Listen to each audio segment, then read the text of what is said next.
ಕೈಗೊಳ್ಳದೇ ಇದ್ರೆ ಕೇವಲ ಅವ್ರನ್ನ ಹಿಡಿಯೋದು ಒಂದಿಷ್ಟು ಸಣ್ಣ ದಂಡ ಹಾಕಿದ್ರೆ ಅವರು ಯಾವುದಕ್ಕೂ ಹೆದರುವರಲ್ಲ ಸರ್.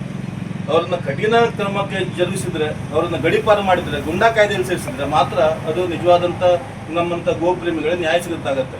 ಗೋ ರಕ್ಷಕರ ಮೇಲೆ ಇಲ್ಲಿ ಇದ್ದಂಥ ಸುಮಾರು ಮಂದಿಗಳ ಮೇಲೆ ಗುಂಡಾ ಕಾಯ್ದೆ ಇದೆ. ಯಾಕಂತ ಹೇಳಿದ್ರೆ ನಾವೆಲ್ಲ ಗೋ ರಕ್ಷಣೆಯಲ್ಲಿ ನಿರಂತರವಾಗಿದ್ದೀವಿ. ಗೋ ಕದಿಯವರು ಇವತ್ತು ರಾಜರೋಷವಾಗಿ ಸಮಾಜದ ಮಧ್ಯದಲ್ಲಿ ತಾನು ಏನೂ ಅಲ್ಲದೆ ಅನ್ನೋ ಥರದಲ್ಲಿ ತಿರುಗಾಡ್ತಿದ್ದಾರೆ. ಅವರನ್ನು ಹೆಡೆಮುರಿಯನ್ನು ಕಟ್ಟುವಂಥ ಕೆಲಸವನ್ನು ಮುಂದಿನ ದಿನಗಳಲ್ಲಿ ಆಗದೇ ಇದ್ದರೆ ನಾವು ಅನಿವಾರ್ಯವಾಗಿ ಬೀದಿಗಿಳಿದು ಉಗ್ರವಾದಂಥ ಹೋರಾಟ ಮಾಡುವಂಥದ್ದು ಅನಿವಾರ್ಯ ಪರಿಸ್ಥಿತಿ ಹಿಂದೂ ಸಮಾಜಕ್ಕಿದೆ. ಹಾಗಾಗಿ ಮುಂದಿನ ದಿನಗಳಲ್ಲಿ ನಾವು ಅದ್ರ ಇಳದೇ ಇರುವಂಗೆ ಇವತ್ತಿನ ಏನು ಘಟನೆ ನಡೆದಿದೆ ಅದಕ್ಕೆ ಸೂಕ್ತ ನ್ಯಾಯವನ್ನು ಹಿಂದೂ ಸಮಾಜಕ್ಕೆ ನೀವು ಒಪ್ಪಿಸಬೇಕಂತ ಮತ್ತು ಹೊಟ್ಟೆ ಆಗ್ತಾ ಇದೆ. ನಾವು ಹಿಂದೂ ಜಾಣ ವೇದಿಕೆ ಮತ್ತು ಹಿಂದೂ ಸಂಘಟನೆ ಪರವಾಗಿ ಅನೇಕ ಬಾರಿ ಪೊಲೀಸ್ ಇಲಾಖೆಗೆ ವಿಡಿಯೋ ಮುಖಾಂತರದೂ ಸಾಕ್ಷಿ ಕೊಟ್ಟಿದ್ದೀವಿ ಮತ್ತು ಮಾಹಿತಿಗಳನ್ನು ಕೊಟ್ಟಿದ್ದೀವಿ. ಅದು ಒಂದಿಷ್ಟು ಪ್ರಕರಣಗಳು ಭೇದಿಸಿದ್ದಾರೆ ಪೊಲೀಸರು. ಅನೇಕ ಪ್ರಕರಣಗಳು ಹಾಗೆ ಉಳಿದಿವೆ. ಇವತ್ತು ಹೊನ್ನಾವರದ ಬಂದರುಗಳಲ್ಲಿ ಬಂದರೆ ಪ್ರತಿ ರವಿವಾರ ಗೋವಿನ ಹತ್ಯೆ ಮತ್ತು ಕಳುವಿನ ಆಗ್ತಾ ಉಂಟು.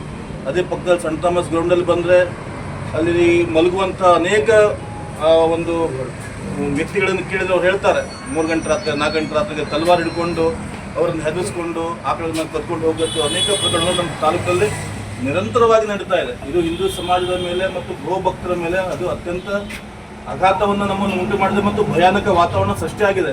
ನಾವು ಗೋ ಕದಿಯವರನ್ನು ವಿರೋಧ ಮಾಡಲಿಕ್ಕೆ ಹೋದರೆ ತಕ್ಷಣ ಅವರು ತಲವಾರುಗಳನ್ನು ತೆಗೆದು ನಮ್ಮ ಅನೇಕ ಕಾರ್ಯಕರ್ತರನ್ನು ಹೆದರಿಸಿದ್ದು ಅನೇಕ ಉದಾಹರಣೆಗಳು ನಮ್ಮ ತಾಲೂಕಿನಲ್ಲಿ ನಡೀತಾ ಇದೆ. ಹೀಗೆ ನಮ್ಮ ಹೊನ್ನಾವರ ತಾಲೂಕು ಮತ್ತು ಕರಾವಳಿ ಜಿಲ್ಲೆ ಅತ್ಯಂತ ಸೂಕ್ಷ್ಮ ಪ್ರದೇಶ ಇದೆ. ಇಲ್ಲಿ ಇಂತಹ ಪ್ರಕರಣಗಳು ಅನೇಕ ನಡೀತಾ ಇದೆ. ಕಳೆದ ಹಂದಾಕುಡಿಯಲ್ಲಿ ನಡೆದಂಥ ಪ್ರಕರಣ, ಆಕಳನ್ನ ಕೆಚ್ಚನ್ನು ಕತ್ಕೊಂಡು ಹೋಗಿ ಅದನ್ನು ಅಮಾನುಷ ಪ್ರಕರಣ ನಮ್ಮ ಜಿಲ್ಲೆಯಲ್ಲಿ ಆದಂಥ ಘಟನೆ ರಾಜ್ಯ ಮಟ್ಟದಲ್ಲಿ ವಿಧಾನಸಭೆಯಲ್ಲೂ ಕೂಡ ಅದರ ಪ್ರತಿಧ್ವನಿ ಆಗಿದೆ. ಹಾಗಾಗಿ ನಿನ್ನೆ ಕೂಡ ನಮ್ಮ ಒಂದೂರಿನ ಜಡ್ಡಿಗದ್ದೆಯಲ್ಲಿ ಮೊನ್ನೆ ರಂಜಾನ್ ದಿನದಂದು ಆ ಗುಡ್ಡದ ಮೇಲೆ ಗೋಗಳನ್ನು ಬೆಳಗ್ಗೆ ಕಟ್ಟಾಕಿ ರಾತ್ರಿ ಸಮಯದಲ್ಲಿ ಅದನ್ನು ವಧೆಯನ್ನು ಮಾಡಿ ಮಾಂಸವನ್ನು ತಗೊಂಡು ಹೋಗಿ ಆಕಳ ಅಂಗಾಂಗಗಳನ್ನು ಅಲ್ಲೇ ಬಿಟ್ಕೊಂಡು ಹೋದಂಥ ಉದಾಹರಣೆಗಳು ಇವತ್ತು ನಮ್ಮಲ್ಲಿ ಕಣ್ಣು ಮುಂದೆ ನೋಡ್ಲಿಕ್ಕೆ ಸಿಗ್ತಾ ಇದೆ. ಸಂತೋಷದ ವಿಚಾರವನ್ನು ತಿಳಿಸ್ಬೇಕಂತ ಹೇಳ್ತಾ ಅವರೀಗ ನಮ್ಮ ಸಂಚಾಲಕರ ಮನವಿಯನ್ನು ಓದ್ತಾ ಇದ್ದಾರೆ. ಗೋಹತ್ಯೆ ವಿರೋಧಿಸಿ ಮನವಿ. ಇತ್ತೀಚಿನ ದಿನಗಳಲ್ಲಿ ನಮ್ಮ ರಾಜ್ಯದಲ್ಲಿ ಅದರಲ್ಲೂ ನಮ್ಮ ಕರಾವಳಿ ಪ್ರದೇಶದಲ್ಲಿ ಹಿಂದೂ ಧರ್ಮೀಯರ ಶ್ರದ್ಧೆಯ ಕೇಂದ್ರವಾದ ಗೋಗಳನ್ನು ಕೊಲ್ಲುವುದು ಸಾಮಾನ್ಯ ವಿಷಯವಾಗುತ್ತದೆ. ನಿನ್ನೆ ಮೊನ್ನೆ ಒಂದೂರಿನ ಇಡ್ಡಿಗದ್ದೆಯ ಗೇರು ಪ್ಲಾಂಟ್ನಲ್ಲಿ ಶ್ರೀ ಗಣಪತಿ ಮಹಾಬಲೇಶ್ವರ ಭಟ್ಟರಿಗೆ ಸೇರಿದ ದನವನ್ನು ಅಮಾನುಷವಾಗಿ ಕೊಂದು ಮಾಂಸವನ್ನು ಕೊಂಡೊಯ್ದು ದುರುಳರು ತಲೆ ಮತ್ತು ಅವಶೇಷಗಳನ್ನು ಎಸೆದು ಹೋಗಿರುವುದು ಒಂದು ತಾಜಾ ಉದಾಹರಣೆ. ಕರ್ನಾಟಕದಲ್ಲಿ ಗೋಹತ್ಯಾ ನಿಷೇಧ ಜಾರಿಯಲ್ಲಿದ್ದಾಗಲಿ ಕಠಿಣ ಕ್ರಮ ದಂಡ ಜಾಮೀನು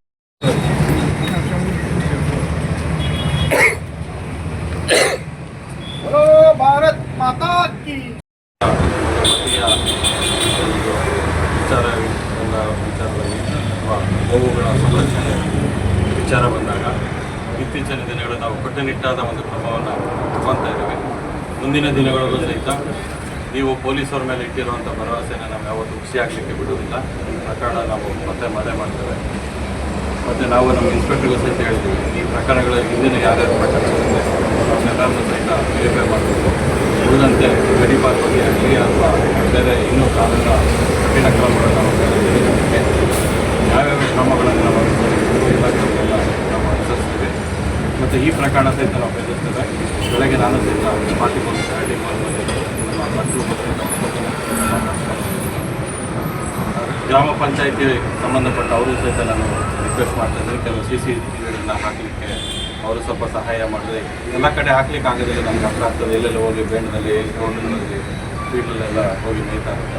ಅದು ಇಂಪಾರ್ಟೆಂಟ್ ಜಂಕ್ಷನ್ಗಳಲ್ಲೂ ಕೆಲವು CCTVಗಳನ್ನು ಹಾಕಿದ್ರೆ ನಿಮ್ಮ ವೆಹಿಕಲ್ ಅದು ಸಂಬಂಧಪಟ್ಟ ಹಳ್ಳಿಗಳ ವೆಹಿಕಲ್ ಬೇರೆ ಯಾವುದೇ ಹೊಸ ವಾಹನಗಳನ್ನು ಓಡಾಡ್ತಾರೆ ಅದ್ರ ಮೇಲೆ ಅದನ್ನು ನಾವು ಟ್ರ್ಯಾಕ್ ಮಾಡಲಿಕ್ಕೆ ಈಸಿ ಆಗ್ತದೆ ಅಂತ ಮಾಡ್ತಾರೆ. ಅವರು ಅದರ ಸಂಬಂಧಪಟ್ಟಂಗೆ ನಮ್ಮ ಟೆಕ್ನಿಕಲಿ ಕೆಲವು ನಮಗೆ ಏನು ಇಲಾಖೆಯಿಂದ ಸಹಾಯ ಇದೆ, ಮತ್ತು ಮೊಬೈಲ್ ಇದರ ಮುಖಾಂತರ ನಾವು ಅದನ್ನು ಪತ್ತೆ ಮಾಡಲಿಕ್ಕೆ ಪ್ರಯತ್ನ ಪಡ್ತೇವೆ.